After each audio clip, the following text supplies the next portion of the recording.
diucapkan kepada yang berbahagia Ustaz Khairul Fahmi selaku Ustaz jemputan kita pada malam ini untuk kuliah Maghrib. Yang berusaha Puan Pengerusi Gema Nur Iman, Hajah Rosniati Mansur dan barisan AJK-nya, yang dihormati jemaah Gema Nur Iman yang telah berada di dalam talian untuk kuliah Maghrib pada malam ini. Syukur Alhamdulillah dengan izinnya juga kita dapat bersama-sama lagi di dalam kuliah, di dalam majlis ilmu pada Maghrib ini. Rabbi israhli sadri wa yassirli amri wahlul 'uqdatam min lisani yafqahu qawli. Bagi memberkati majlis pada malam ini lagi, kita mulakan dengan bacaan umul kitab yang akan dipimpin oleh yang berbahagia ustaz dan kita hadiahkan kepada junjungan besar Nabi Muhammad sallallahu alaihi wasallam, ahli keluarga baginda, sahabat-sahabat baginda dan juga kepada para muslimin dan muslimat yang masih hidup ataupun yang telah lebih dahulu meninggalkan kita semua. Al-Fatihah. أعوذ بالله من الشيطان الرجيم. بسم الله الرحمن الرحيم.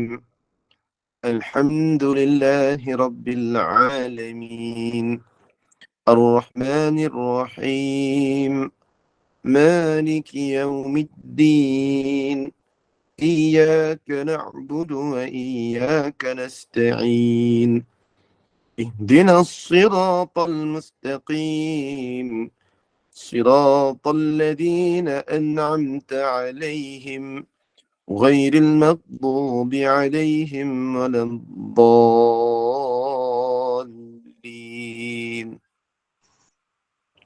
Amin, amin, amin ya Rabbal Alamin. Semoga dengan bacaan umul kitab tadi bertambah berkat ilmu yang akan kita pelajari bersama-sama dengan Ustaz pada malam ini. Untuk tidak membuang masa, saya serahkan majlis ini kepada yang berbahagia Ustaz. Dipersilakan Ustaz.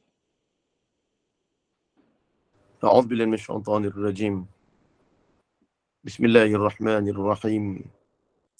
الحمد لله رب العالمين والصلاة والسلام على أشرف الأنبياء والمرسلين سيدنا ونبينا وحبيبنا وشفيعنا وزخرنا ومولانا وقدوتنا محمد المصطفى صلى الله عليه وسلم وعلى آله وأصحابه أجمعين. اللهم يا مقلب القلوب. Ya Allah, Allah ya Allah yang boleh membolak-balik hati-hati kami, thabbit qulubana ala dinik. Kau tetapkan hati kami ya Allah daripada hati yang penuh dengan kelalaian kepada hati yang penuh hasad, dan daripada hati yang penuh kelalaian kepada hati yang penuh ketaatan, daripada hati yang penuh hasad kebencian wahai Allah kepada hati yang penuh rahmat dan juga kasih sayang. Allahumma ftah alaina, ya Allah bukakan ke atas kami hikmataka, hikmah-hikmah dan kebijaksanaan kepada kami, wansyur alaina, dan limpahkan kepada kami ya Allah min khazain, dari segala sudut khazanah rahmatika, rahmat kasih sayangmu kepada kami ya arhamar rahimin, wahai Tuhan yang maha pengasih lagi maha penyayang. Wa qalu rabbi shrah li sadri wa yassir li amri wahlul 'uqdatam min lisani yafqahu qawli. Wa sallallahu ala sayyidina Muhammad wa ala alihi wa sahbihi wasallam. Walhamdulillahi rabbil alamin wa ba'd. Assalamualaikum warahmatullahi wabarakatuh. Alhamdulillah, syukur pada Allah dengan nikmat yang telah dikurniakan oleh Allah Subhanahu wa ta'ala. Moga-moga kita menjadi orang-orang yang bersyukur.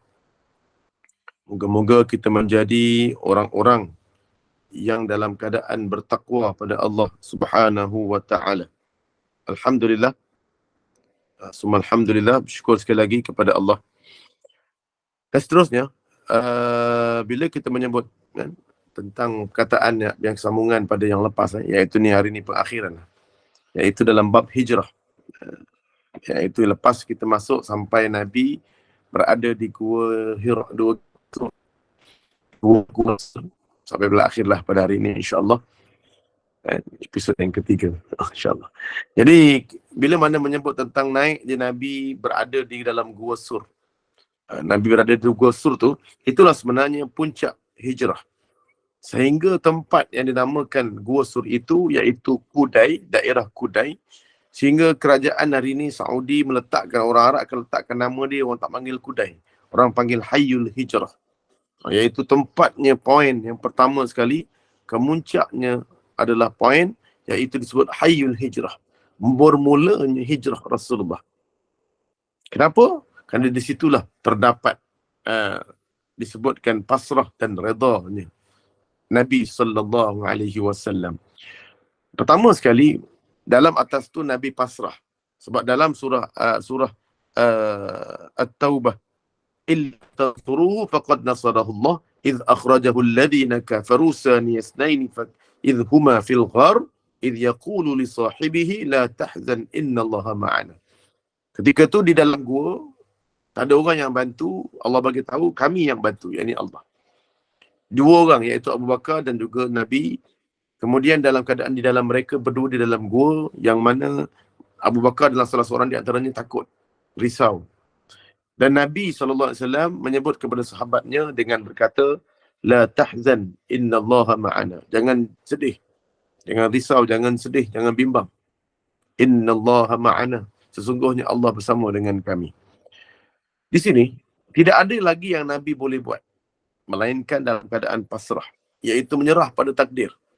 Menyerah pada takdir. Iaitu tidak ada apa lagi yang boleh untuk dilakukan, kan? Melainkan dia menyerahkan kepada takdir, kepada takdir. Ketika itulah, bila seorang itu telah menyerahkan dirinya kepada takdir, maka itu namanya disebut pasrah. Sebab itu dalam Islam, sebab itu dalam Islam dia ada dua. Dia ada dua perkataan yang boleh kita bincang, iaitu pertama dia pasrah dan yang kedua apakah redha. Saya search dalam kalau meletakkan bahawa bila kita melihat pasrah dan redha ni beza dia. Kalau dalam kita letak dalam kamus, dalam kamus, bila dalam kamus Dewan Bahasa, kamus Dewan Bahasa, kita ambil, saya buka makna. Sebenarnya makna dia hampir sama. Redha dalam Islam dan pasrah dalam Islam.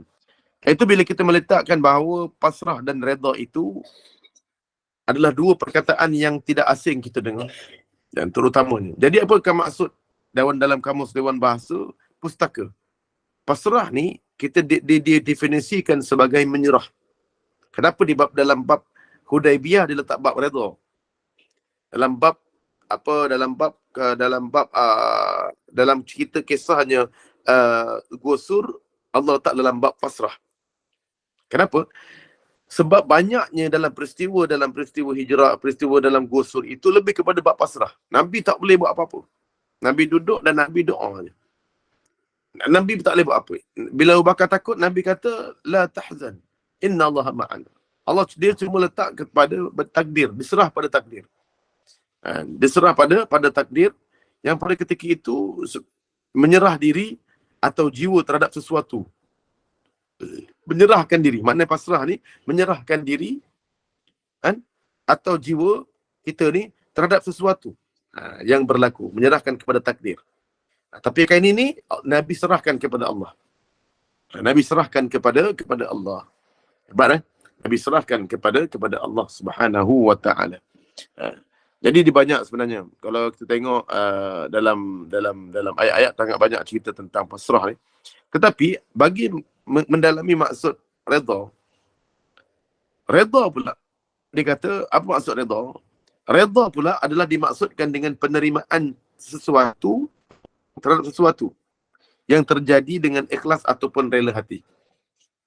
Dia menerima takdir itu dengan rela hati ataupun dia menerima rela hati ataupun tidak terima takdir tu. Itu je tu. Redha. Jadi takdir akan datang sesuatu benda, maka dia boleh pilih untuk dia itu redha ataupun tidak. Ataupun dia sebut dia terima sesuatu ataupun tidak menerima. Takdir itu. Tapi itu dari segi makna penerimaan sesuatu pada sesuatu benda. Maksudnya perkataan redha itu dimaksudkan dalam sesuatu dalam kamus ni, iaitu penerimaan seseorang pada sesuatu itu terhadap dia menerima ataupun tidak. Itu redha. Boleh faham tak apa maksud redha? Di sini, kalau kita melihat makna berdasarkan situasi di atas, kita melihat bahawa pasrah dan redha adalah pasrah, dia tidak, sikap pasrah ini tidak ada pilihan. Tetapi redha adalah satu pilihan. Jadi muka surat berapa? Ini tak ada muka surat. Ini kitabnya saya pun minggu depan. Ini adalah cerita hijrah. Cerita hijrah yang sambungan yang lepas, maka tidak ada sambungan. Kalau ikutkan GNI ni, dia sampai yang saya punya kitab ni, minggu depan lah, minggu satu lagi insya-Allah saya akan sambung balik, iaitu dalam kitab Begitulah Rupanya Kisah Nabi Adam. Kisah Nabi Adam yang ni last insya-Allah. Cuma nak sebut perkataan pasrah dan redha. Pasrah ni dia tidak ada satu pun diberi choice untuk kita pilih. Tapi redha, Allah beri choice untuk kita pilih. Kita pilih adakah kita ni nak jadikan kita menerima takdir itu ataupun tidak. Akhirnya kita redha dengan takdir itu. Okey kan? Okey, ada juga redha ni kita telah buat pilihan, maka kita redha. Itu juga pilihan. Jadi senangnya redha ni boleh makna banyak. Cuma yang penting kita boleh memilih. Tapi daripada peristiwa tadi ni, sebenarnya dalam peristiwa Sur ini juga ada redha ni. Sebab apa? Nabi telah pun pasrah, tak ada pilihan, tapi dia pasrah ni maksudnya dia tak boleh buat apa pilihan, tak ada. Jadi Nabi telah memilih untuk apa? Untuk menyerahkan urusan di semua sekali pada Allah. Maksudnya dia tidak kecewa, tak bunuh diri, sebab dia jalan buntu. Bila dia pasrah je, dia buat pilihan. Apa pilihan dia? Cukuplah dia belajar dengan takdir. Dia beriman dengan Allah, dia letakkan semua sekali masalah pada Allah. Jadi bermulanya, tapi dalam bab ini lebih kepada bab pasrah. Bab Hudaibiyah tak sama. Hudaibiyah ni Nabi buat perjanjian. Nabi tengah kena pilih, nak buat perjanjian ke tidak? Nabi pilih untuk buat perjanjian. Yang berat sebelah pada orang musyrikin menang kalau ikutkan perjanjian tersebut. Jadi sahabat Nabi ni tengok tak puas hati. Tapi lala sahabat Nabi tak puas hati macam mana pun, dia pilih untuk telan ni Elio dia. Cuba untuk taat kepada Nabi. Sehingga dia diam masing-masing. Diam. Terima je apa yang Nabi sebut. Telan pahit-pahit. Menelan, menerima pahit-pahit walaupun dalam keadaan tak setuju, itu juga dipanggil redha. Sebab dia telah memilih untuk diam dan taat. Walaupun dalam hati ni bergelojak. Dia tak puas hati.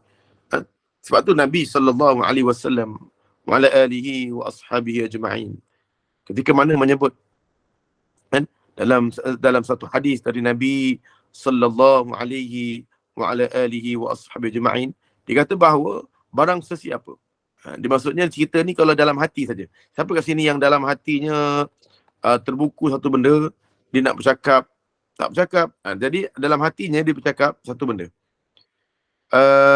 Sebentar. Mana tadi ni? Iaitu, kalau tengok mafhum dia menyebut bahawa Allahu Akbar. Hilang pula tadi. Ni. Okey, jumpa dah. Inna Allah, ni hadisun sahih.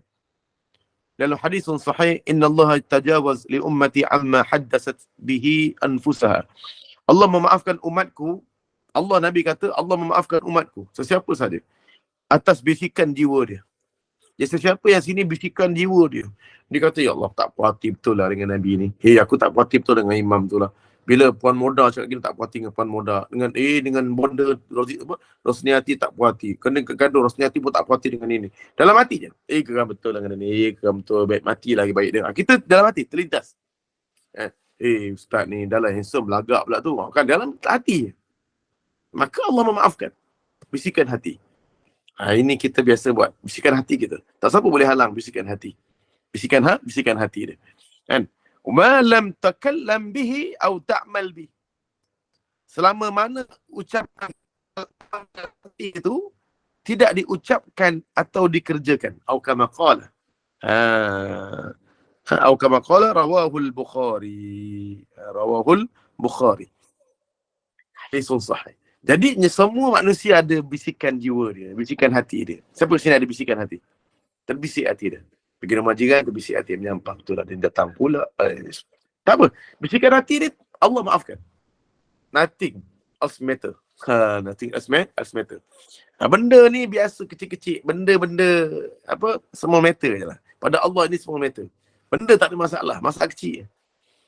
Mungkin hati kita. Tapi, Nabi kata selagi mana malam takallam bih. Selagi mana dia tidak bercakap. Dia tidak luahkan. Atau ta'mal bih. Hey Ustaz, baik matilah. Dia tak puas hati, dia cakap terus. Sebab tu kita ni orang Melayu. Kita ada hati, perasaan. Lagi jiwa hati orang Melayu ni lebih sentuh hati. Cepat sentuh hati. Jadi kalau tak minat macam mana pun, tak je, diam. Tapi jangan cakap belakang pula, lagi dahsyat. Mengumpat pula.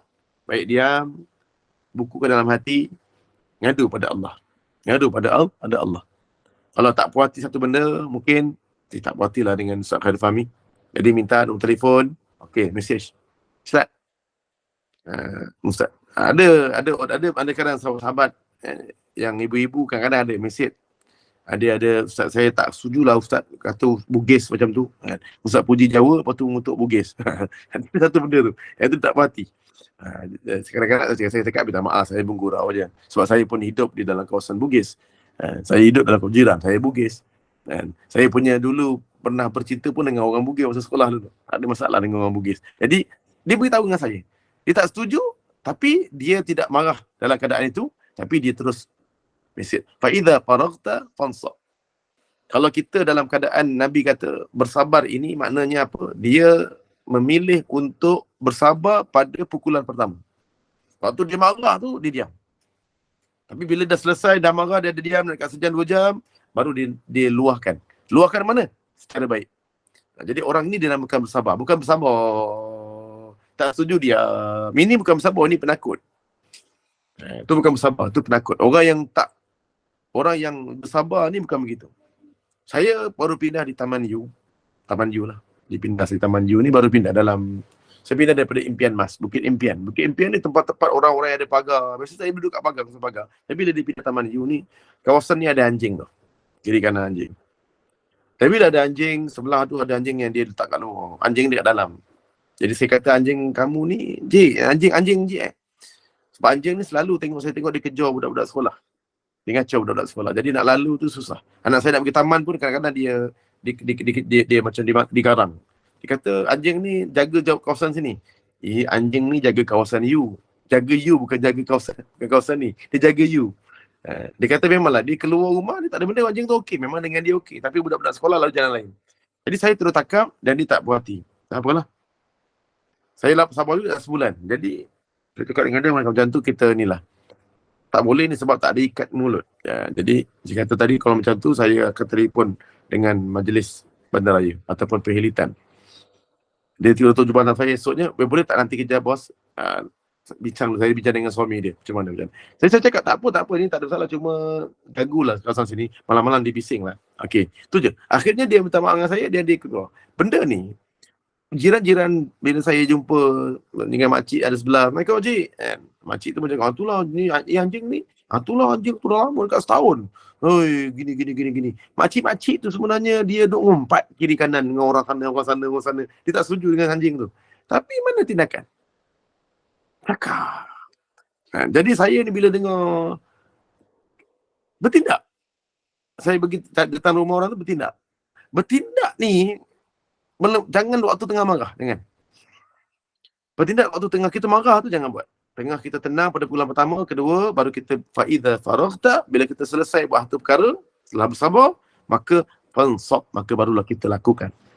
Selesaikan. Bukan kita bersabar tapi tak selesaikan. Jiran sebelah baling kita benda, syik-syik baling. Syik-syik anak dia kencing. Tengah-tengah dia kencing tu marah kan? Diam dulu. Ambil gambar tu. Lepas tu, dah tenang, baru jumpa dengan mereka, bang, ini anak lalu kencing kat sini lah anak ni. Ada bukti. Bila dia minta bukti, ada bukti. Jadi kita akan bersabar. Sebab itu yang dikatakan kemudian disebut innallaha ma'as sabirin. Allah itu bersama dengan orang yang sabar. Bersabar bukannya maksud tak ada tindakan, tapi Allah suruh kita bertindak dengan kesabaran. Bertindak dengan kesabaran sebab jangan bertindak waktu tengah marah pada pukulan pertama. Pukulan pertama. Yang ni hari ni banyaknya orang kita yang dia bukan bersabar. Dia pendam. Tapi dia ngumpat belakang. Tak ada apa makna, sama je. Sama, ini bukan bersabar namanya, ini penakut nak cakap. Tak gerti nak selesaikan masalah. Jumpa dengan jiran tu, bas, gitu je lah. Tak ada cakap apa-apa. Jadi, saya biasa duduk kat impian mas, memang biar orang ni cepat kritis. Orang-orang situ ada peguam, doktor, mereka kritis. Jadi, saya pun jadi orang yang kritis. Bukan kritis maksudnya kritik dia orang, tak. Kritis ni cepat ambil tindakan. Cepat ambil tindakan, bukan cakap belakang. Saya tak suka bila orang datang cakap dengan saya gini-gini, saya diam. Saya tak suka sangat cakap belakang. Saya suka terus ambil tindakan. Selesai anjing. Tak ada anjing lah. Siapa pun tahu siapa yang alah. Alah tak ada anjing sekarang. Dah budak-budak sekolah lalu. And benda ni simple. Dan dia pun dengan saya, bos, nanti, okey, tak ada masalah. Tak ada masalah. Kadang saya pergi lauk kat dia, buat baik lah. Mesti buat baik. Dia pun baik, saya pun baik. Tak ada masalah. Benda tu simple. Tapi jangan kita waktu tengah marah tu kita jumpa dia. Memang. Sebab itulah. Hari ini, Nabi memilih untuk pada waktu itu, Nabi dalam keadaan pasrah. Nabi menyebut, la tahzan innallaha ma'ana. Redha, maknanya dia telan dia. Tak ada cakap waktu tengah geram ni, sahabat memilih untuk diam. Sabar ni adalah pada pukulan pertama. Kalau sahabat tak puas hati cakap terus dengan Nabi, masa tu hilang sabar dia. Jadi sahabat ni sabar waktu pukulan pertama tu. Tengah-tengah tak puas hati tu sahabat diam. Waktu kita tengah tak puas hati dengan orang, tengah geram, waktu tu kita diam. Nabi kata waktu kita tengah marah, dalam keadaan berdiri, maka duduk. Maka bila keadaan kita marah dalam keadaan duduk, maka kita baring. Jadi bila kita marah, macam anak saya, dia masuk kereta, saya pernah sekali dalam keluar masuk kereta, tiba-tiba saya nampak orang rumah saya telefon, kata, bang, abang kita punya pinggan dekat Langkawi beli baru seminggu. Set yang paling saya sayang. Baru beli, mahal betul saya beli. Memang keluarkan duit, waktu tu kan tak ada duit. Beli set, Syawan dengan set tu. Anak saya rumah rak pecah kan.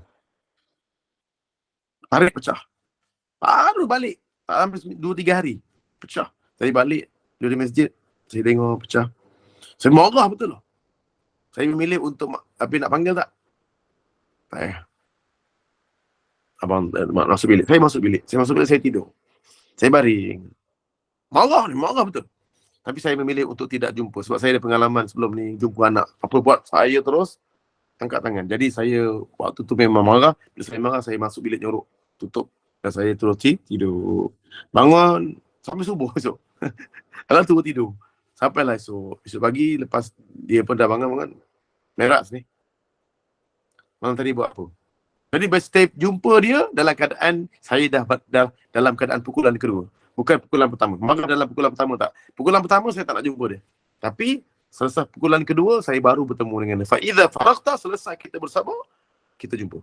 Jadi kalau kita nak selesaikan tu benda, tak setuju dengan Nabi, boleh. Masa tu diam. Dan kemudian baru tanya, kenapa dan kenapa. Jadi, ingat, Nabi kita memilih untuk diam, itu dinamakan redha. Kita memilih untuk kita percaya dengan takdir, itu juga itu redha. Okey. Dalam satu hadis dari Nabi SAW, semua kepecah, dia bukan semua pecah, dia satu set dia punya dia punya cawan tak pecah. Yang pecah tu dia punya apa tu? Teko tu pecah. Teko tu pecah. Okey. Masa tu kita muda. Sekarang kalau pecah saya tak tahu sangat. Sekarang saya pun kewangan tak berapa masalah. Jadi saya tak berapa sangat. Tapi waktu tu kita betul-betul waktu anak baru seorang dua orang. Oi, waktu tu kita nak cari duit.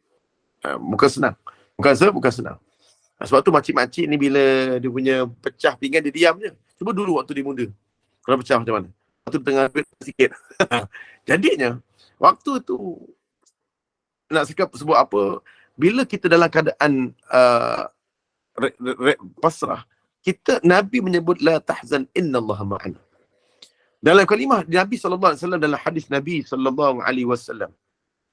Nabi SAW pernah menyebut ketika mana Nabi Ibrahim AS, Nabi Ibrahim AS ketika dicampakkan ke dalam api, maka kalimah pasrah yang dibaca oleh Nabi Ibrahim adalah hasbiyallah wa ni'mal wakil. Hasbiyallah wa ni'mal wakil. Jadi kita nampak Nabi Ibrahim sebut hasbiyallah wa ni'mal wakil. Dan kalimah yang disebut oleh Nabi Yunus alaihi salatu wassalam, la ilaha illa anta subhanaka inni kuntu minaz zalimin. Jadi banyak sebenarnya yang disebut oleh sahabat-sahabat, oleh Nabi SAW tentang nabi-nabi dahulu juga pernah berlaku beberapa perkara. Beberapa apa kata tadi, peristiwa yang berlaku pada mereka yang akhirnya mereka ini sampai keluar ayat tawakal. Ayat pasrah. Okey, saya tak nak sebut pasal bismillahirrahmanirrahim tadi apa yang hasbiyallah wa ni'mal wakil. Kan? Dan kemudian la ilaha illa anta subhanaka inni kuntu minaz zalimin. Innallaha alla tahzan innallaha ma'ana.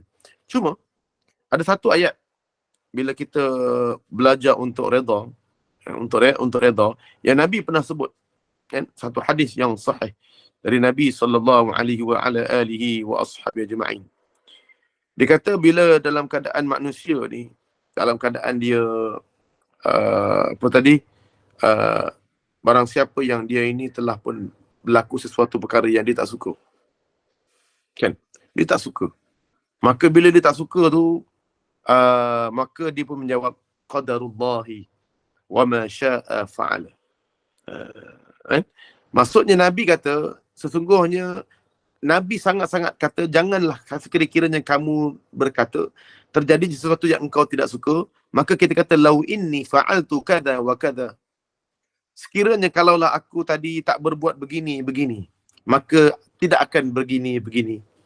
Maka katakanlah qul qadarullah, katakanlah qadarullah wa ma syaa fa'ala.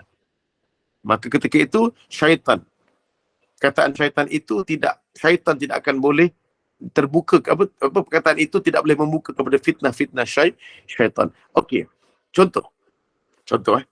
Saya nak balik kampung, contohlah. Dia ada dua jalan, kan? Dua jalan. Satu highway, satu lagi tidak highway. Saya daripada Skudai. Satu lagi boleh terus lalu Senai, Kulai jalan bawah. Satu lagi highway. Saya terlupa nak buka Waze, contohlah. Biasa memang tak buka, nak balik kampung balik. Lalu masuk highway, keluar je masuk highway, pum, jam. Tak boleh patah balik. Kat tol, tengok sampai ke tol sana jam, lepas tol. Padahal dekat tak jam ni. Kita rasa apa? Kalau aku tahu, aku dah lalu bawah tadi. Aduh, ni pun tak payah. Sebenarnya kita kena bersahabat dengan takdir ni. Allah suruh kita bersahabat dengan takdir ni. Ini sahabat kita hari ni. Takdir ni hari ni kita lalui ni, sebenarnya telah pun kita lalui. Kita tak payah menyesal lagi perkara. Sebab mungkin kita sebutlah qadarullah. Nah, Allah kata qadarullah. Tak ada dua kalau. Qadarullah, ya qadarullah. Wa ma syaa fa'ala. Ini telah ditakdirkan Allah.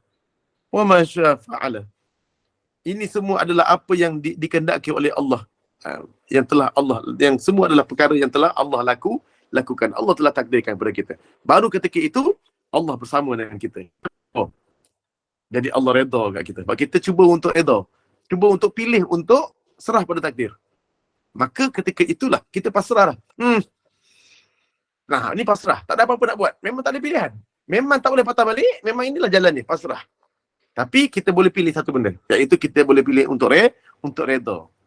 Kita pilih untuk kita nak bersahabat dengan takdir ataupun melawan takdir. Kalau kita melawan takdir, kita tidak redha. Kita sebut apa? Kalaulah aku lalu tadi. Kalaulah aku tahu tadi. Ini tak bersahabat dengan takdir. Ini dia memilih untuk tidak bersahabat dengan takdir, maka dia tidak dikira redha. Tapi kalau dia bermula bersahabat dengan takdir, qadarullah, ini semua telah Allah takdirkan. Wa ma syaa fa'ala. Apa semua yang berlaku ini semualah kehendak Allah. Kehendak Allah. Masya Allah. Ini semua ni fa inna ma'al usri yusra. Sesungguhnya ini adalah ujian yang Allah bagi bersama dengan kesusahan ini. Kesenangan. Maksudnya bersama dengan kesusahan yang kita lalui jam ni, sebenarnya ada terdapat kesenangan. Cuma Nabi sebut dalam hadis sahih, Allah berkata, ana inna zanni abdi bi. Aku mengikut hamba aku kepada aku. Dia ada dua, qadarallahu wa ma syaa fa'ala. Satu lagi qadarullah. Satu lagi qadarullah. Ada sabdu kat dal. Dan juga dalam hadis lain qadarullah. Dia tak ada dal, tak ada tasydid, tapi ra baru depan. Boleh faham tak? Satu hadis qaddarallah. Dari atas kat ra tapi ada sabdu dekat dal. Macam yang si admin tadi bagi. Tapi kalau qadarul tak ada sabdu, qadarullah. Dua-dua tu hadis. Okey, jadinya ketika mana saat waktu tu kita rasa, ya Allah, lebih baik aku redha. Sebab saya cakap dengan rumah saya, dah lah, ini kerjaya kita hari ni. Apa kerja kita hari ni? Kita punya projek, tak payah cari duit banyak. Tak payah kerja. Orang lain kena kerja. Kena pergi kerja, kena pergi mana? Kena pergi, apa orang kata tadi? Bekerja, kelang, kena pergi cari duit. Kita hari ni nak dapatkan nikmat, kita hari ni cuma Allah suruh kita bersabar. Dan sangka baik kepada dia. Fa inna ma'al usri yusra. Sesungguhnya bersama dengan kesusahan ini, kesenangan yang nakirah, yang overall. Tak ada kita tahu apa. Dia cuma mengikut sangkaan kita pada Allah. Fa in zanna syarra falahu. So kita jadi sangka baik kepada aku, sangka buruk pada aku, dia akan dapat apa disangka. Wa in zanna bi khairan falahu. Maka disangka baik pada aku, dia baik. Jadi kita sangka je, ya Allah, jam panjang ni ya Allah. Ya Allah, berilah aku nikmat. Jadi kita sebenarnya ini projek yang Allah bagi supaya kita dapat nikmat. Mengikut sangkaan kita. Jadi sebenarnya kita nak jalan pergi Langkawi contoh. Jadi kita doa lah, moga-moga kerana kita doa malam tadi sebab kita supaya mudahkan urusan, jadi Allah uji kita. Selepas Allah uji kita hari ni, kita lepaslah ujian. Jadi kita bila tengok Allah uji kita, ini susah ni. Jadi bila susah, kita kena sangka baik. Kerana ada kebaikan yang akan sampai kepada kita. Jadi apa kita buat, kita kena sangka apa yang Allah akan bagi pada kita, iaitu kebaikan. Jadi itu di antara, kalau waktu orang-orang dia boleh senyum dalam ujian, tersenyum dalam ujian. Bila dia senang, Allah bagi dia nikmat tak jam, disebut alhamdulillah, dia bersyukur. Kan? Bila dalam keadaan jam, dia senyum juga. Ini ujian yang Allah bagi. Fa inna ma'al usri yusra. Sesungguhnya bersama dengan kesusahan ini, kesenangan. Jadi dua-dua, bila mana dia diuji dengan nikmat, dia bersyukur. Bila dia diuji dengan musibah, dia redha dan dia bersabar. Jadi Nabi memilih untuk apa dia? Untuk redha. Apa makna redha? Dia memilih untuk redha. Redha tu maksudnya dia bukan memilih untuk redha, dia memilih untuk menyerahkan urusan pada Allah. Qaddarullah ataupun qaddarullah wa ma syaa fa'ala, diserahkan pada Allah. Waktu tu itu dipanggil redha. Jadi bila Nabi ayat dia apa? La tahzan innallaha ma'ana, maksudnya dia telah memilih menyerahkan urusan pada Allah. Maknanya Nabi ni sifat dia waktu tu bila datang keadaan pasrah, tak ada pilihan, dia cuba untuk menyerahkan urusan pada Allah. Ini juga ni dipanggil redha. Dalam keadaan dia pasrah, ada dua orang golongan. Bila dalam keadaan pasrah, ada orang yang dia tidak redha, ada orang yang dia redha. Okey.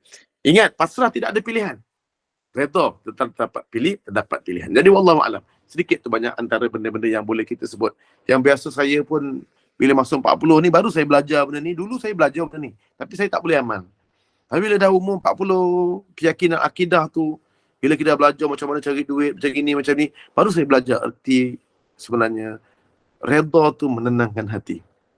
Memilih untuk percaya pada takdir, bersahabat dengan takdir. Tolonglah, sahabatlah dengan takdir. Saya selalu dengar, bersahabatlah dengan takdir, bersahabatlah dengan takdir, bersahabatlah dengan takdir yang berlaku. Kalau bertakdir itu dalam keadaan baik untuk kita, maka kita akan sebut baik. Kita bersyukur. Kalau benda takdir tak menyebelahi kita, maka kita kena tahu juga, kita kena redha, kita kena memilih untuk menyerahkan pada takdir itu pada Allah, maka Allah akan bagi sesuatu yang baik pada kita. Bila kita sabar, apa dapat dalam Al-Quran? Dalam Al-Quran kata tadi, bila kita dah mula tadi macam apa tadi tu? Kita memilih untuk kita redha, jam dari tu, kita pilih untuk qadarullah wa ma syaa fa'ala, maka apa bagi? Nabi bila dia sebut dia memilih Allah, menyerahkan takdir pada Allah, apa dapat? Iaitu Allah bagi kepada mereka fa anzalas sakinah. Fa anzalallahu sakinah. Allah akan berikan pertama sekali hati dia tenang. Saya betul. Saya masa jam tu, saya jarang jumpa jam. Kalau saya kerja sendiri. Biasa saya kalau jalan, saya akan cari Waze mana-mana. Tapi hari itu saya terlupa untuk cari. Jadi bila saya tengok jam, saya dah sebut qadarullah wa ma syaa fa'ala. Saya cuba sabar. Lama-lama dulu tak cakap, tak nak merongot. Takut nak merongot. Lepas tu saya buat ini sebenarnya ada benda baik ni. Kalau kita mungkin lalu bawah, mungkin jam. Mungkin apa? Mungkin accident. Tapi Allah bagi kita dah lalu sini. Tapi kita cuba redha. Dan Allah nak akan bagi nanti. Kita sabar je sampai sini. Kerja kita, nanti Allah akan bagi nikmat. Kita tunggu je. Nikmat yang akan bagi. Tapi apa terjadi? Hati saya jadi tenang. Seronok je. Tak merongot. Jadi lama kelamaan akan 10 minit. Dah lama berbual dengan rumah. Anak-anak pun masa tu dia, jangan kita makan-makan. Orang masa dia buat Maggi ni. Maggi masa tu ada Maggi dengan dia buat macam sarapan. Tak sarapan saya berkeluar baik. Jadi dia ada buat bekal, ada jajan, makan duduk. Jadi seronok berbual. Lepas tu anak saya pun dia nak nasyid lagu Rahmatan lil Alamin. Jadi benda tu jadi seronok. Sakinah. Sakinah jadi tenang hati. Jadi tak tahu kenapa, tak tahu dah tak jam dah. Lepas dia. Rupanya ya Allah, kadang-kadang bila kita sabar kejap, rupanya kalau saya tahulah benda ni seronok, sabar macam ni, tentu dah daripada awal hidup saya tetap buat macam tu. Tapi benda tu susah nak berlaku. Sampailah mencapai banyak kali kita kena, sampai cuba belajar bersahabat dengan takdir, maka barulah tenang. Baru saya tahu kenapa bonda-bonda saya masa kecil tu tengok makcik-makcik, dia boleh tenang. Tadi saya dalam keadaan tadi bertemu duga, ya Allah, kena gini. Alhamdulillah, dapat juga kerja. Dia kata, siap saya tengok makcik. Saya jumpa akak saya ni dibebel sikit depan seorang makcik ni. Woi, sekarang kerjanya penat gini. Kita dah gini. Alhamdulillah, dapat juga kerja. Sebab ramai lagi orang tak dapat kerja. Allah bagi, dia kata. Allah bagi, dia kata. Makcik suka betul kalau dapat nak jadi cikgu. Macam dulu pernah nak cikgu tapi tak dapat. Tapi awak dapat jadi cikgu. Alhamdulillah, dia kata. Ya Allah, kita rasa macam, ya Allah, tenangnya makcik ni. Kadang-kadang jadi apa? Okey. Alhamdulillah ala kulli hal. Jadi dua kan? Yang sahabat kita bagi tahu tadi ni. Okey. Dia ada dua kan? Yang Kak Moda sebut. Alhamdulillah ala kulli hal. Dia hadis ni, hadis sahih ni. Barang siapa yang dia ni bila buat sesuatu benda, selesai. Kan? Dia buat benda sesuatu ni, amal soleh selesai. Maka dia kata Alhamdulillah, Alhamdulillahilladzi tuti, ayat tu kalau nak tengok saya lupa dah. Allah. Sebentar, kalau kita selesai buat sesuatu perkara, maka kita boleh sebut Alhamdulillah. Alhamdulillahilladzi bi ni'matihi tutimmus shalihat. Itu kalau kita buat satu benda selesai. Kalau buat amal soleh. Tapi kalau kita buat satu benda tak kena dengan expectation kita. Barulah Nabi sebut kali kedua, kalau kena dengan expectation kita, selesai. Alhamdulillahilladzi bi ni'matihi tutimmus soleh. Dengan nikmatnya dapat kita mengamalkan amal, menyempurnakan amal soleh. Balik kampung kan dapat. Dengan nikmatnya kita dapat balik kampung. Selesai balik kampung, tak jam. Tapi kalau kita tak kena expectation, dah balik kampung, tiba-tiba saya pernah sekali masa tu naik kereta, Peugeot lah tu, Peugeot. Kereta saya semua Peugeot. Dari sampai sekarang. Peugeot. Jadi sebelum ni pun Peugeot, dah beberapa tahun belum Peugeot. Sekarang kereta baru saya pun Peugeot lagi. Jadi pakai Peugeot ni, orang dah biasa dengan Peugeot. Dah biasa dah naik lori, toing, tu biasa. Jadi bila balik kampung sampai Keluang, pergi Keluang dulu, balik berasap kereta. Tak dapat bertelefon dengan mak tak dapat balik. Kereta berasap 2 kali. Ni dekat atas ni, kereta ni. Atas lori point. Saya pun sebutlah. Maka Nabi kata bila tak sampai expectation kita untuk dapat satu benda, maka sebutlah Alhamdulillah ala kulli hal. Sebut juga Alhamdulillah. Maksudnya kalau kita dalam keadaan sedih, tak dapat sempurnakan balik kampung, maka sebutlah sama benda. Iaitu Alhamdulillah juga. Tapi ala kulli hal. Ini hadis dia. Nabi kata kalau sempurna dapat, sebut Alhamdulillah illadzi bi ni'matihi tutimmus shalihat. Kalau dalam keadaan kita tak sesuai expectation kita, tak dapat apa yang kita nak buat sesuatu tak capai, maka sebutlah Alhamdulillah ala kulli hal. Ini semuanya mulut ni sedap. Saya tengok ibu-ibu ni kalau buat best, dia sebut mulut tu. Apa yang Nabi sebut? Tak payahlah kita mengongon. Tapi yang paling kelakar je, dah lepas kita ucap tu, dah naik ni, saya duduk dekat temenung dekat Keluang. Ingat lagi. Ustaz Syafi'i. Siapa kenal Ustaz Syafi'i? Anak Imam Musni. Imam Musni di Masjid Keluang. Dia dulu imam Masjid Keluang. Anak dia tu, Syafi'i. Saya telefon lah. Waktu dia pun, Ustaz, saya ambil. Dia ambil saya. Dengan family saya, 6 orang anak. Dia balik. Lepas tu 5 orang, anak saya belum, seorang lagi belum lahir lagi, 5 orang anak. Jadi dia ambil bawa balik rumah dia, saya pun telefon abang saya. Saya call abang saya tadi, tapi abang saya takut jawab call Betul Pahat. Lepas tu abang saya Betul Pahat pun kata, tadi call aku kenapa? Tak adalah, call tadi kereta aku rosak, tapi aku dah ada. Kereta rosak nak gimana? Aku nak balik kampung ni. Lepas tu dia pun cakap, lah, datang rumah aku. Datang rumah dia. Jadi saya pun, dia ambil dari keluar, Betul Pahat, dia ambil daripada keluar. Dia ambil, Mr. Syafiq tu sampai air hitam, dia ambil daripada air hitam. Dia bawa rumah dia Betul Pahat. Jadi dia kata, okey, ni, balik lah. Ni bawa kereta aku. Dia bagi kereta dia. Kereta dia Tiguan. Golf. Kereta dia Golf. Kereta Tiguan apa? Volkswagen. Jadi dia suruh pakai kereta besar tu. Dia bagi, ni bawa balik lah. Aku tak pakai pun. Aku rasa pakai kereta ni. Jadi dia dapat juga balik kampung. Nikmat. Rupa-rupanya dapat kereta lagi baik dan lagi selesa. Saya dapat pergi KL lagi dengan mak mertua. Ingat lagi waktu tu. Tapi nak sebut bahawa lepas tu saya keluar kereta lah. Jadi ketika nak sebut bahawa apa sahaja yang berlaku pada diri kita, baik tak ada pilihan, baik ada pilihan, sebenarnya hidup ni sangat happy. Sangat happy. Jadi Nabi SAW, Puan Moda dah tulis, Alhamdulilladzi binikmatihi tutimmus shalah. Ini hadis yang sama, iaitu dia dapat nikmat. Ini untuk kalau dapat expectation kita selesai. Tapi kalau tak selesai, kita juga Alhamdulillah. Maksudnya dua-dua Allah suruh puji. Jangan merongot. Wa amma binikmati rabbika fahaddis. Hanya nikmat Allah yang perlu kita ucapkan. Maksudnya mengeluh, jangan sekali-kali. Kalau nak mengeluh, depan Allah. Kalau nak mengeluh, depan Allah. Jangan depan bini. Senyum je. Jangan depan bini. Sebenarnya saya ada satu benda yang bila kita mengeluh depan bini, bini pun akan mengeluh juga. Dia jadi benda tu macam negatif. Bila kita dah macam, kita ni. Jadi anak-anak pun akan rasa tak sedap. Bila kita macam tu. Tapi kata, kereta dia rosak. Biasalah. Nama pun hidup mesti gamble. Walau seronok hidup macam ni. Jadi dia pun jadi best. Dia bila kita positif, dia pun positif. Alhamdulillah ala kulli hal, Allah nak bagi nikmat ni. Jadi benda tu seronok. Tapi benda ni berlaku bila saya dah umur 40. Dulu memang saya pernah tendang motor saya rosak tengah jalan. Rosak. Celakanya motor. Saya ambil, saya tendang motor. Itu memang muda-muda dulu lah. Itu memang patut susah hidup. Patut waktu muda dulu hidup susah. Nak maki je. Nak maki takdir. Tadi itu memang dulu-dulunya perangai lah. Dulu-dulu punya perangai. Sebab tu orang muda hidup dia tak pernah senang. Sebab tu makcik-makcik hidup dia senang. Sebab cukup je. Okey. Selepas itu, Nabi SAW diselamatkan oleh Allah. Diselamatkan oleh Allah. Dan kemudian ketika itu Nabi pun turun. Pada bila Nabi SAW turun daripada Mekah ni, daripada Gua Sur, pada 1 Rabiul Awal. Nabi turun daripada Gua Sur pada 1 Rabiul Awal, hari Isnin.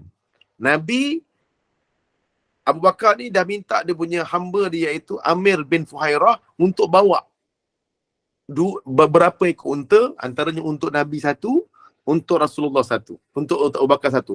Unta dia disebut unta merah. Unta merah ni dia bukan main-main. Unta merah ni pada hari ni macam bel paya. Unta merah ni bel paya. Macam kita hari ni lah, kereta besar. Kita macam kenderaan mewah.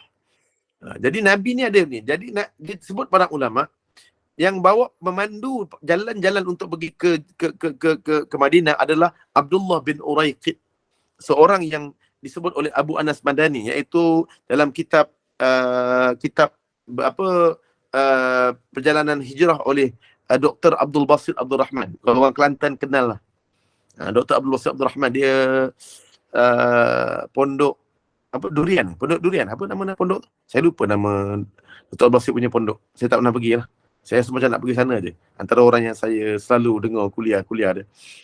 Saya suka dengar kuliah-kuliah macam Dr. Abdul Basit sebab dia padat dengan ilmu. Padat dengan ilmu dan hujah-hujah dia banyak dengan hadis-hadis yang sahih. Bukan cerita penglipur lara. Jadinya bila ketika mana dia dikata Abdullah bin Uraiqid ketika tu belum memeluk Islam. Maksudnya dia berkata belum tau. Dia bukan seorang yang kafir, tapi dia belum memeluk Islam. Maksudnya pada suatu masa nanti, suatu hari nanti dia akan memeluk Islam. Kalau ikut daripada ayat dia lah. Dan sebenarnya yang pergi bukan 3 orang. Tapi yang paling kuat adalah 4 orang. Iaitu Nabi, Abu Bakar, Nabi SAW, Sayyidina Abu Bakar, dan pembantu jalan tadi, iaitu Abdullah bin Uraiqid, dan hamba kepada Abu Bakar, seorang lagi, iaitu Abdullah bin Fuhairah. Jadi ikut sekali. Jadi pergi sampailah pada 8 Rabiul Awal. Ada hari Isnin juga. Nabi sampai di mana? Nabi sampai di satu tempat bernama Quba. Nabi sampai di nama tempat yang bernama Quba. Bila sampai dekat Quba itulah Nabi SAW dia duduk di sana sehinggalah 4 hari. Dia duduk dekat situ selama 4 hari. 4 hari lama Nabi duduk situ. Pondok Sungai Durian. Betul tu. Pondok Sungai Durian. Dia Kuala Kerai. Kuala Kerai. Saya nak pergi Kelantan ni. Saya nak pergi Kelantan 31 Ogos. Betul tak? Bulan Ogos ni saya nak pergi Kelantan. Saya baru search Kelantan. Kat mana best Kelantan ni? Saya siap search tadi. Kelantan ni kat mana pergi. Saya siap cari, apa tadi tu? Dabung. Rumah sajalah. Bang, Dabung pun best bang. Dia kata Kuala Kerai kat mana? Aku tak pernah sampai Kuala Kerai. Dabung pun tak pernah sampai. Kan? Jadi yang saya sampai Kota Baru, Pasir Mas tahulah. Okey. Jertih. Jadi insyaAllah.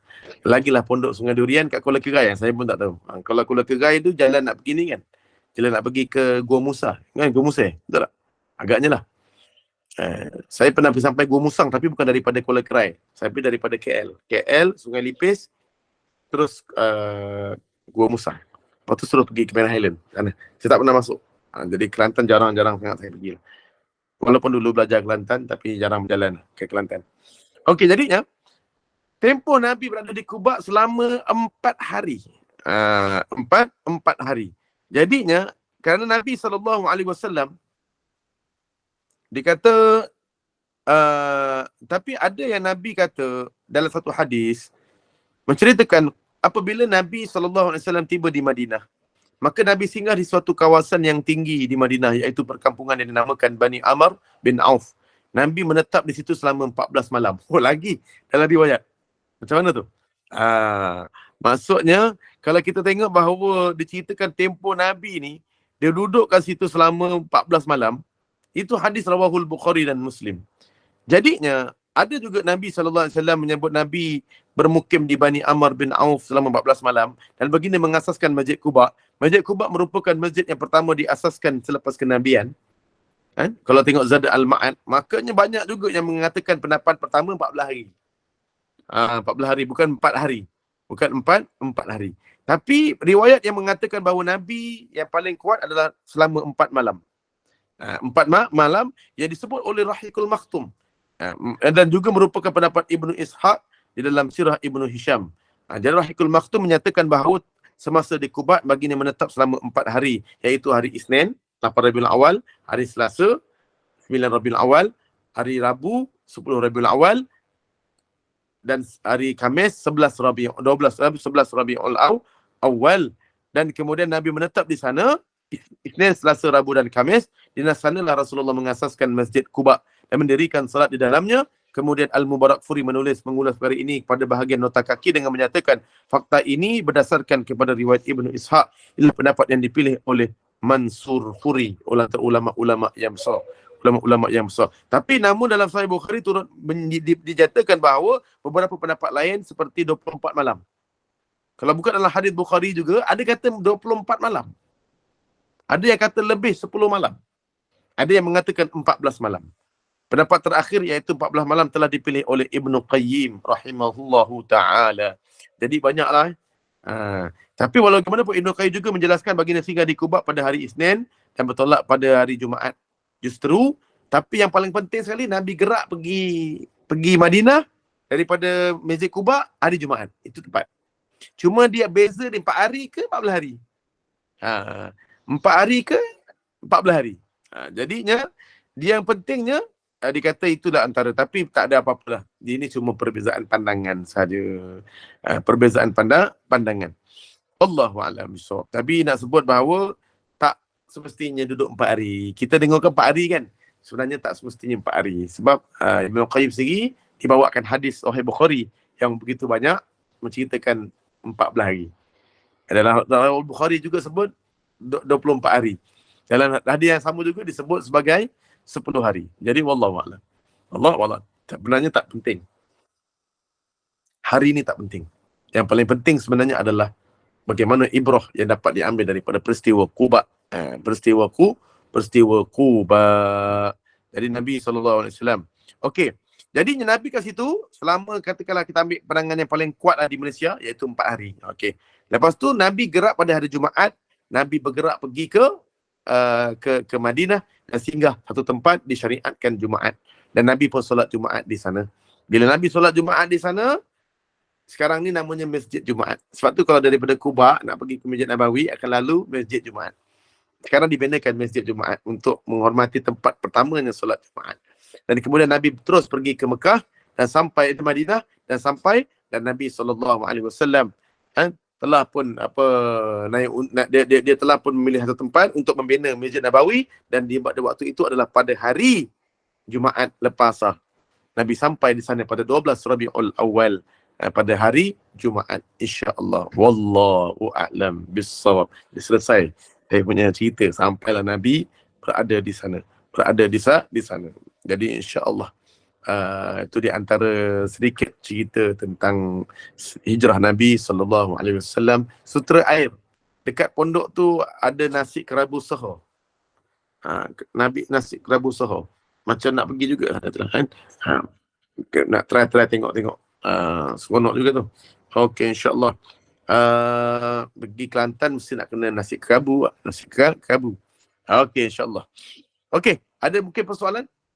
Percintaan pasal ni sebelum nanti kita akan masuk minggu depan akan masuk kembali dalam cerita beginilah kisah Nabi Allah Adam, iaitu sirah-sirah Rasulullah sallallahu alaihi wasallam. Dan mungkin ada beberapa orang yang mungkin beberapa AJK dan admin-admin yang ataupun di JNI untuk tak boleh buat untuk kuliah malam lepas Isyak. Saya cubalah untuk nak buat kuliah lepas maghrib, lepas subuh ke kan. Tadi wallahu a'lam lah, sebab saya lepas Isyak saya free, itu je lah. Tapi itulah, kadang-kadang takut-takut bonda-bonda dalam ni mengantuk. Wallahu a'lam. Jadi insya-Allah ada soalan-soalan mungkin yang boleh saya persoalkan ataupun ada dekat mana? Dekat dalam Facebook. Facebook tak ada kan? Kak Nurmawati, Assalamualaikum. Saya nak jawab salam lah. Assalamualaikum. Saya dah lama tak jawab bagi salam dekat dalam grup Kak Nurmawati, Mak Teh. Assalamualaikum. Waalaikumsalam warahmatullahi. Dayu Buang. Assalamualaikum. Waalaikumsalam. Suranai Zulina, Assalamualaikum warahmatullahi wabarakatuh. Waalaikumsalam. Suwaya Mak Zahgi, Assalamualaikum. Waalaikumsalam warahmatullahi. Khadijah binti Kayat, Assalamualaikum. Waalaikumsalam warahmatullahi wabarakatuh. Asmah Abdul Majid, Assalamualaikum warahmatullahi wabarakatuh. Waalaikumsalam warahmatullahi. Kak Ros Haniza, Assalamualaikum. Waalaikumsalam warahmatullahi. Wan Aisyah, Kak Wan, Assalamualaikum. Waalaikumsalam warahmatullahi. Kak Yusra Linda, Assalamualaikum. Waalaikumsalam warahmatullahi. Amin ya rabbal alamin. Rafiah Yaqub, Assalamualaikum. Waalaikumsalam warahmatullahi wabarakatuh. InsyaAllah, Alhamdulillah.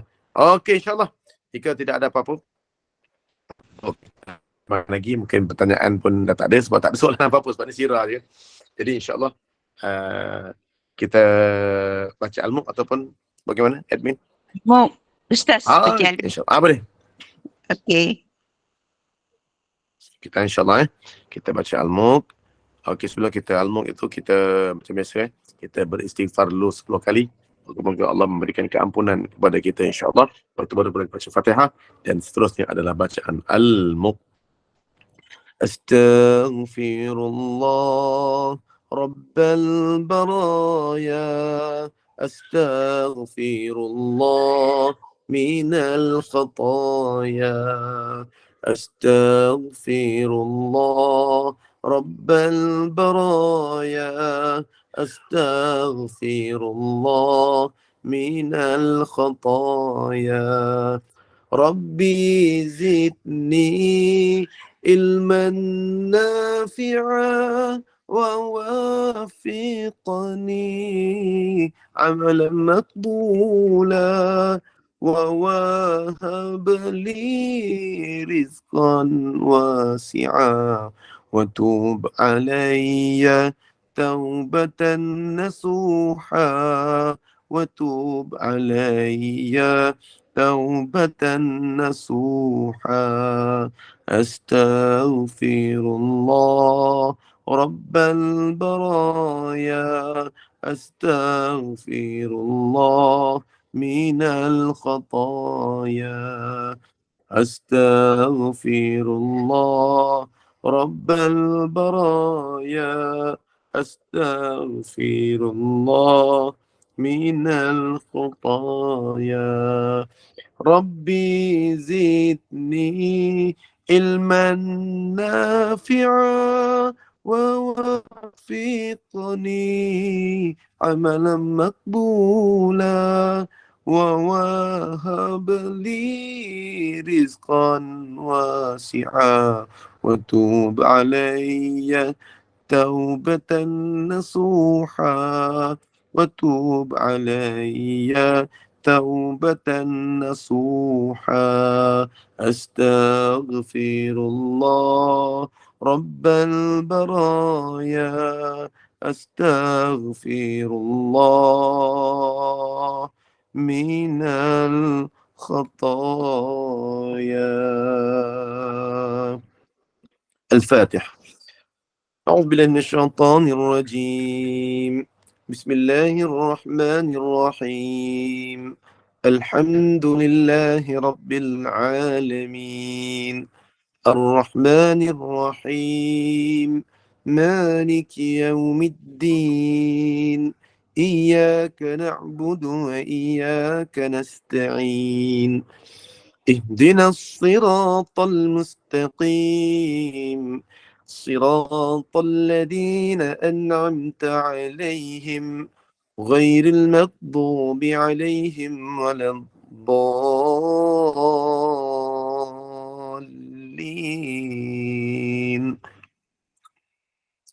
بسم الله الرحمن الرحيم. تبارك الذي بيده الملك وهو على كل شيء قدير الذي خلق الموت والحياة ليبلوكم أيكم أحسن عملا وهو العزيز الغفور الذي خلق 7 سماوات طباقا ما ترى في خلق الرحمن من تفاوت فارجع البصر هل ترى من فطور ثم ارجع البصر كرتين ينقلب إليك البصر خاسئا وهو حسير ولقد زينا السماء الدنيا بمصابيح وجعلناها رجوما للشياطين وأعتدنا لهم عذاب السعير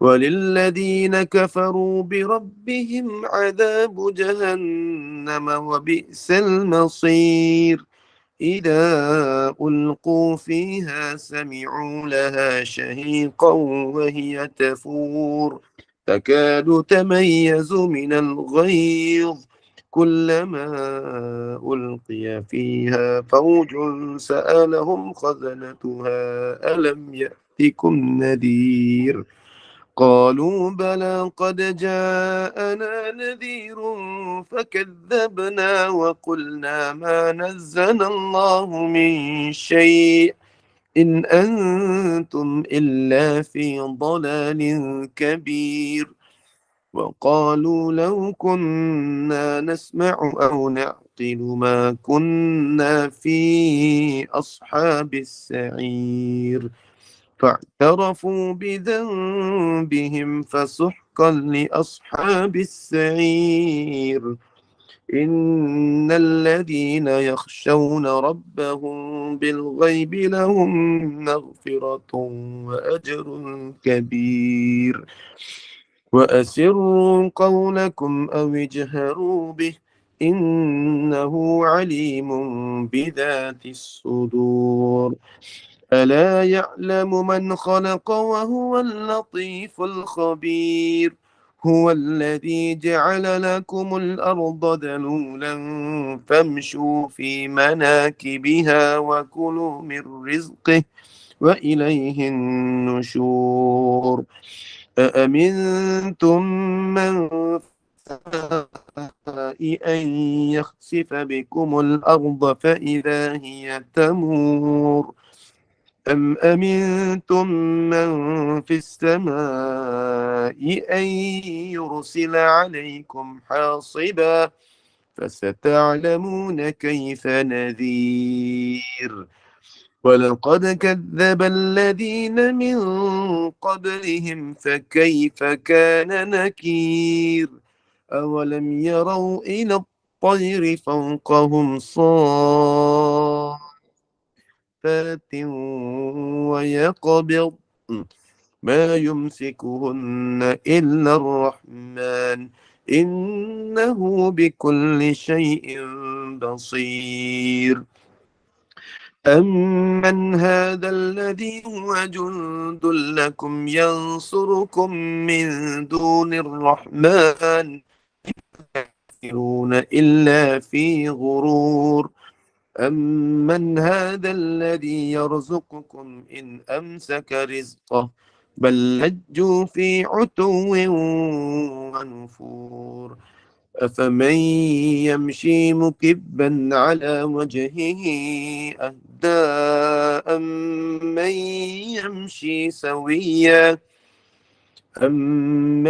يمشي سويا على صراط مستقيم قل هو الذي أنشأكم وجعل لكم السمع والأبصار والأفئدة قليلا ما تشكرون قل هو الذي ذرأكم في الأرض وإليه تحشرون ويقولون متى هذا الوعد إن كنتم صادقين قل إنما العلم عند الله وإنما أنا نذير مبين فلما رأوه زلفة سيئت وجوه الذين كفروا وقيل هذا الذي كنتم به تدعون قل أرأيتم إن أهلكني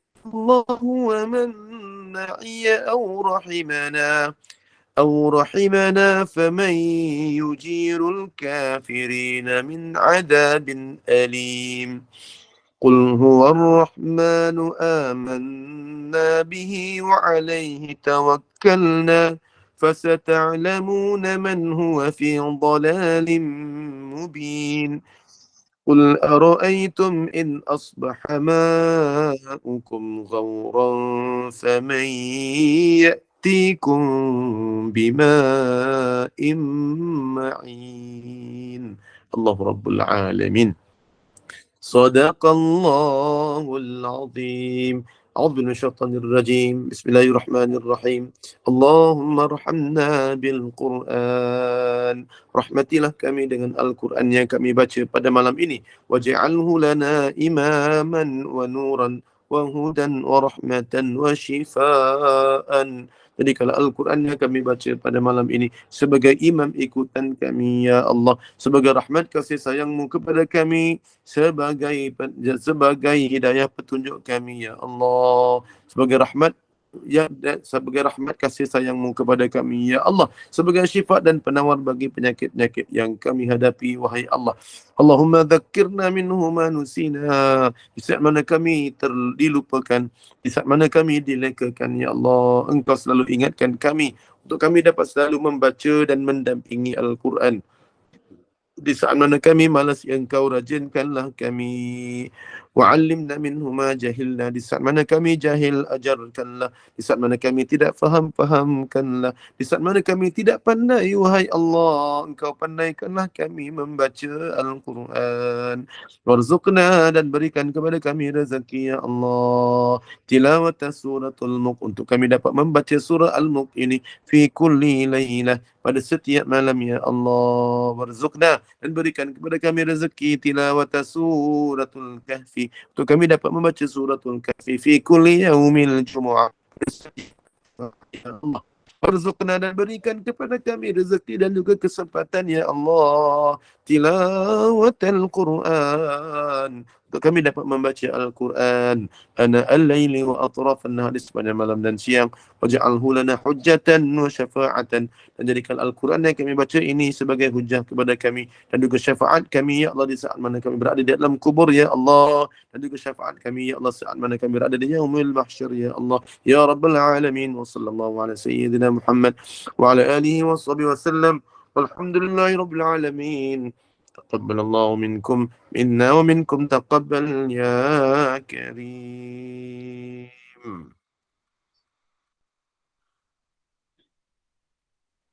Amin amin ya rabbal alamin. Terima kasih Ustaz. Jazakallahu khairan katsira. Ustaz di atas perkongsian ilmu berkenaan dengan hijrah Nabi Muhammad sallallahu alaihi wasallam, dan juga di atas bacaan surah Al-Mulk serta doa yang telah Ustaz sampaikan untuk kuliah maghrib kita pada malam ini. InsyaAllah kita akan berjumpa lagi dengan Ustaz pada hari Khamis malam Jumaat dan juga pada hari Sabtu untuk kuliah seperti biasa. InsyaAllah. Untuk semua jemaah, kita akan bertemu lagi pada kuliah subuh esok insyaAllah untuk bacaan Yasin, tahlil arwah dan juga tazkirah ringkas insyaAllah. Bagi menutup majlis, mohon Ustaz membacakan tasbih kafarah dan juga surah Al-As. Dipersilakan Ustaz.